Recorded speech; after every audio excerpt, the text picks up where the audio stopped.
ইতিমধ্যে আপোনালোকে গম পাইছে আমাৰ ইয়াতে ৰতনপুৰ গাঁও হতিয়াত এখন পথাৰত 11টাকৈ মৃত শগুন আৰু 3টা মানে অসুস্থ শগুন উদ্ধাৰ হৈছিলে।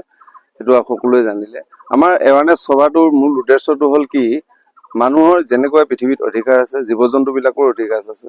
আৰু সেই জীৱ-জন্তু যিবিলাক শগুন হ'ল পৃথিৱীৰ আটাইতকৈ চাফাই কৰ্মী হিচাপে যাক ঘোষণা কৰা হয়, তেনে এক বিৰল প্ৰজাতিৰ শগুন যেতিয়া এনেকুৱা ধৰণৰ অনাকাংক্ষিত মৃত্যু হ'বলগীয়া হয়, তেতিয়া আমাৰ মানৱ জাতিৰ কিছুমানৰ অন্তৰত মানে এটা কান্দি উঠে আৰু অন্তৰখন দুখ লাগে। আৰু তেওঁলোক যিহেতু আমাৰ প্ৰকৃতিখনৰ সেই লেতেৰা গৰুটো বা তেনেকুৱা ধৰণৰ জীৱটো খাই কিনে তাক যাতে বেমাৰৰ বীজাণুবিলাক ধ্বংস কৰিবলৈ আহিছিল, কিন্তু অজানিত তেখেতৰ মৃত্যু হ'ল তেওঁলোকৰ। গতিকে এনেকুৱা মৃত্যু যাতে পৃথিৱীত নহয়, আমি সাধাৰণতে এই শগুন মৃত্যু হ'লে গাঁওখনৰ অসুয়া হয়, বিভিন্ন ধৰণৰ বেমাৰ আজাৰ হ'ব পাৰে বা প্ৰাকৃতিক দুৰ্যোগ হ'ব পাৰে, এনেকুৱা ধৰণৰ বহুত কথা থাকে আৰু সেইবিলাক বৈজ্ঞানিক ভিত্তি আছে।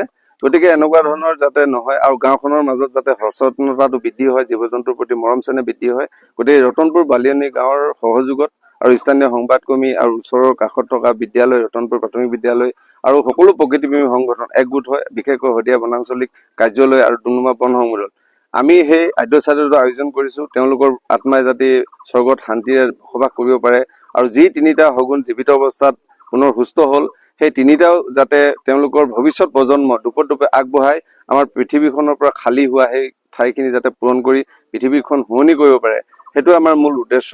আৰু যাতে কোনো জীৱ-জন্তু কেতিয়াও কাৰো হাতত এনেকুৱা ধৰণৰ অনাকাংক্ষিত মৃত্যু নহয়, সেইটোৱে আমাৰ কাম্য। গতিকে মানুহৰ আমি যেনেকৈ আদ্যশ্ৰাদ্ধ পাতোঁ, গতিকে জীৱ-জন্তুৰ সেইটো আদ্যশ্ৰাদ্ধ পাতিব লাগে। তেতিয়াহে আমি তেওঁৰ প্ৰতি ভক্তি আৰু সেৱা ভাৱটো কৰা বুজাব।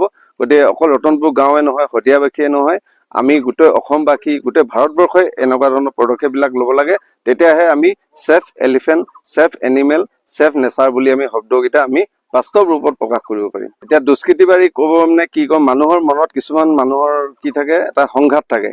ধৰি লওক কাৰোবাৰ প্ৰতি কোনোবাই কিবা এটা কৰিম নিচিনা এনেকুৱা মনোভাৱ থাকিব পাৰে।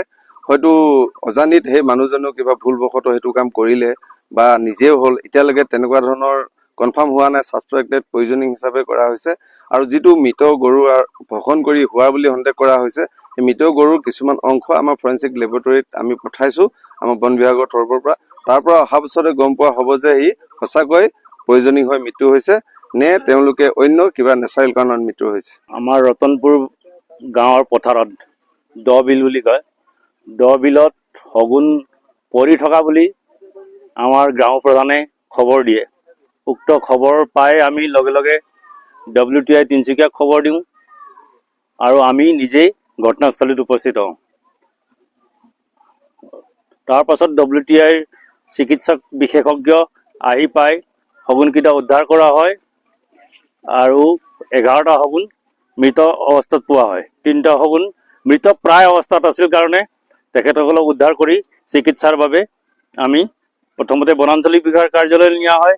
তাৰ পাছত তিনিচুকীয়া WTI য'ত আমাৰ চিকিৎসা প্ৰদান কৰি থকা হয়, তালৈ তেখেতসকলে লৈ যায়।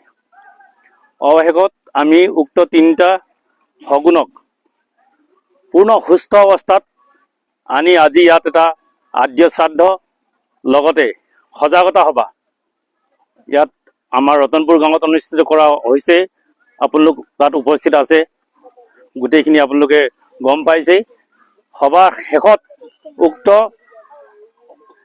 মানে সুস্থ অৱস্থাত থকা শগুনকেইটাক আমি আজি আপোনালোকৰ উপস্থিতিত আমি মুকলি কৰি দিছোঁ।